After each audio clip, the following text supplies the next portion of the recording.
నమస్తే.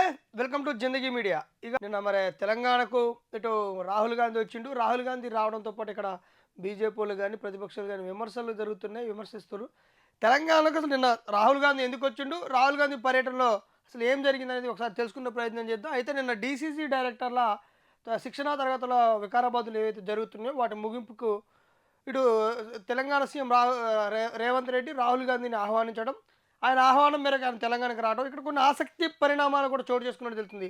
దేశం కోసం రాహుల్ గాంధీ ప్రధాని కావాలి అని, దానికోసం ప్రధానిగా మీరు సిద్ధంగా ఉండండంటూ ఇటు రేవంత్ రెడ్డి రాహుల్ గాంధీని ప్రతిపాదించడం, కోరడం, ఆయన దానికి సానుకూలంగా కూడా ఏదో నేను దేశం కోసం ఇంక ఈసారి ప్రధానికి కావడం కోసం నేను సిద్ధంగా ఉన్నానంటూ కూడా ఏదో చెప్పడం జరిగిందంటే దాని గురించి ఒకసారి విశ్లేషిద్దాం.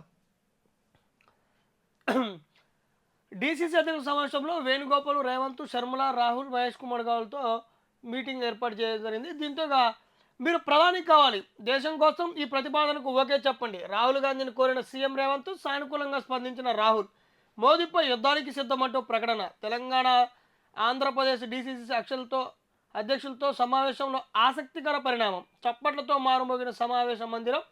రేవంత్ శక్తివంతుడంటూ రాహుల్ ప్రశంస. బీసీ రిజర్వేషన్పై ప్రైవేటు బిల్లులకు సుముఖం అంట. ఇక మనం అదే నిన్న ఏదైతే అటు తెలంగాణ కానీ అటు ఆంధ్రప్రదేశ్కు సంబంధించిన డీసీసీ అధ్యక్షుల శిక్షణా తరగతులతో పాటు వాళ్ళ ముగింపులతో పాటు ఇప్పుడు సమావేశం ఏర్పాటు చేయడం చేశారు. ఈ ఏర్పాటుకు ఇటు తెలంగాణ నుంచి సీఎం రేవంత్ రెడ్డి అధ్యక్షత వహించగా, అటు ఆంధ్రప్రదేశ్ నుంచి వైఎస్ షర్మిల అధ్యక్షత వహించారు. వీరి మధ్య ఇక సమావేశానికి ముఖ్య అతిథిగా రాహుల్ గాంధీ అటు సెంట్రల్ నుంచి కాంగ్రెస్ ఒక సెంట్రల్ పార్టీ అయినటువంటి ఢిల్లీ నుంచి రాహుల్ గాంధీ వచ్చాడు. అక్కడే రాహుల్ గాంధీని రేవంత్ కోరాడంట. రాహుల్ గాంధీని కోరిన సీఎం రేవంత్ అంట. ఏమని కోరిండు? సానుకూలంగా స్పందించిన రాహుల్ అంట. ఏం స్పందించిండు అంటే, మీరు దేశం కోసం మా ప్రతిపాదనను ఓకే చేయండి, మేమే మా ప్రధాన అభ్యర్థిగా మిమ్మల్ని భావిస్తున్నాం, మీరు దానికి ఓకే చెప్పాలని సీఎం రేవంత్ కోరాడంట. కోరగా ఇటు రాహుల్ గాంధీ ఓకే నేను దానికి సిద్ధంగా ఉన్నానంటూ కూడా ఆయన సానుకూలంగా స్పందించినట్టు తెలుస్తుంది. ఇక మొత్తానికి మోదీపై యుద్ధానికి సిద్ధమంటూ ప్రకటించారంట. ఈ సమావేశంలో ఏం చేశారంటే వాళ్ళు మోదీపై అంటే బీజేపీ పార్టీ, మోదీ అంటే నాట్ ఓన్లీ మోదీ, బీజేపీ పార్టీపై మీద యుద్ధానికి సిద్ధమంటూ యుద్ధ ప్రాతిపదికన ముందుకు పోవాలంటూ కూడా వచ్చే లోక్సభ ఎలక్షన్లో ఇప్పుడు రాహుల్ గాంధీ ప్రధాన అభ్యర్థిగా కాంగ్రెస్ పార్టీ ఈసారి అధికారం చేపట్టే దిశగా వాళ్ళ అడుగులు వేయాలని, దానికి తగ్గట్టుగా ప్రణాళికలు సిద్ధం చేయాలన్నట్టు కూడా ఈ సమావేశంలో మాట్లాడడం జరిగిందంట. ఇక తెలంగాణ, ఆంధ్రప్రదేశ్ డీసీ అధ్యక్షుల సమావేశంలో ఆసక్తికరమైన చప్పట్లతో మారుమోగిన సమావేశం మందిరంట. రేవంత్ శక్తివంతుడు అంటూ రాహుల్ ప్రశంసించిండంట. దాంతోపాటు బీసీ రిజర్వేషన్పై ప్రైవేటు బిల్లుకు కూడా సముఖం తెలిపింట. ఇక బీసీ రిజర్వేషన్పై బిల్లుపై కూడా అటు కాంగ్రెస్ ప్రభుత్వం ఒక నిర్ణయం తీసుకోబోతున్నట్టు తెలుస్తుంది. ఈ సందర్భంగా తీసుకోబోతున్నట్టు తెలుస్తుంది. దానికి అనుకూలంగానే రాహుల్ గాంధీ కూడా మీరు ముందుకు సాగండి అంటూ కూడా వాళ్ళకి సూచనలు, సలహాలు చేసినట్టు తెలుస్తుంది. దాంతోపాటు అనుగుణంగా ఈ సమావేశం అంటే రాహుల్ గాంధీని మీరే ప్రధాన అభ్యర్థిగా ఉండాలంటూ రేవంత్ అనటంతో పాటు రేవంత్ని కూడా రాహుల్ గాంధీ అంతే సముఖంగా సముచితంగా నిర్ణయంతో పాటు ఆయన పాలన బాగుంది, నీ పాలన బాగుంది రేవంత్, నువ్వు ఇలాగే ముందుకు పో, నువ్వు శక్తివంతుడివి, నువ్వు తెలంగాణలో శక్తివంతుడివి, నువ్వు ఒక కీ రోల్ పోషించినవు ఇప్పుడు తెలంగాణలో కాంగ్రెస్ పార్టీ అధికారం రావడానికంటూ కూడా నువ్వే శక్తివంతుడివి, నువ్వు ఒక శక్తివంతుడు అంటూ కూడా ఆయన మాట్లాడటం జరిగిందంటే, ఈ నేపథ్యంలోనే అక్కడున్న డీసీసీ కానీ అటు కాంగ్రెస్ పార్టీ సంబంధించిన నాయకులంతా కూడా చప్పట్లతో సమావేశ మందిరాన్ని మార్మోగించినట్టు తెలుస్తుంది. ఇంకేం జరిగిందంటే,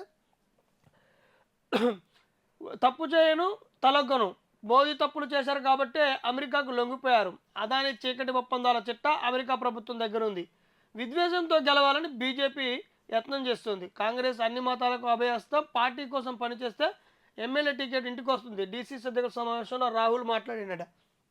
ఇంకేం మాట్లాడంటే, నేను మోదీలా తప్పు చేయను, ఎవరి దగ్గర తలొగ్గను, మోడీ తప్పు చేస్తుండు కాబట్టే ఇప్పుడు అమెరికా లాంటి అగ్రదేశాల మధ్య తలొగ్గుతుండు, ఆయన విదేశ పర్యటనలోకి పోయినప్పుడు కూడా వారి ముందు తలొగ్గి మాట్లాడుతుండు, వారు తీసుకునే నిర్ణయాలు ఇప్పుడు ఏదైతే సుంకాలు ఉన్నాయో సుంకాలు లాంటివి విధిస్తున్నప్పుడు ఇటు టారిఫ్లు విధిస్తున్నప్పుడు మోదీ ప్రతిస్పందించట్లేదు, అందుకంటే ఆయన తప్పులు చేశాడు. ఆయనకి ఇంకేమన్నాడంటే, ఆయనకి దగ్గరగా ఉండే అదానికి సంబంధించిన కంపెనీలు కానీ ఇటు ఆయనకు దగ్గరగా ఉండే కంపెనీలు మొత్తం కూడా చేసిన తప్పుల చిట్టా అనేది అమెరికా దగ్గర ఉంది. అదానితో చేసిన చీకటి ఒప్పందాల చిట్టా మొత్తం అమెరికా దగ్గర ఉందని, ఈ ప్రభుత్వం దగ్గర ఉంది అని విద్వేషంతో గెలవాలని బీజేపీ యత్నిస్తున్నట్టు కూడా ఆయన చెప్పారు. విద్వేషంతో అంటూ బీజేపీ ఎప్పుడు మత రాజకీయాలు చేస్తుంది, విద్వేషంతో గెలవాలని చూస్తుంది. కాంగ్రెస్ పార్టీ అలా కాదు. విద్వేషాలు ఉండవు కాంగ్రెస్ పార్టీలో. ఓన్లీ స్వేచ్ఛ, స్వాతంత్రం ఉంటుంది. దాంతోపాటు బీ బీజేపీలో మత రాజకీయాలు చేయదు. కాంగ్రెస్ పార్టీ అన్ని కులాలకు, అన్ని మతాలకు అనుకూలంగా ఉంటుందంటూ కూడా ఆయన చెప్పడం జరిగినట్టు తెలుస్తుంది. చెప్పినట్టు చెప్తుంది.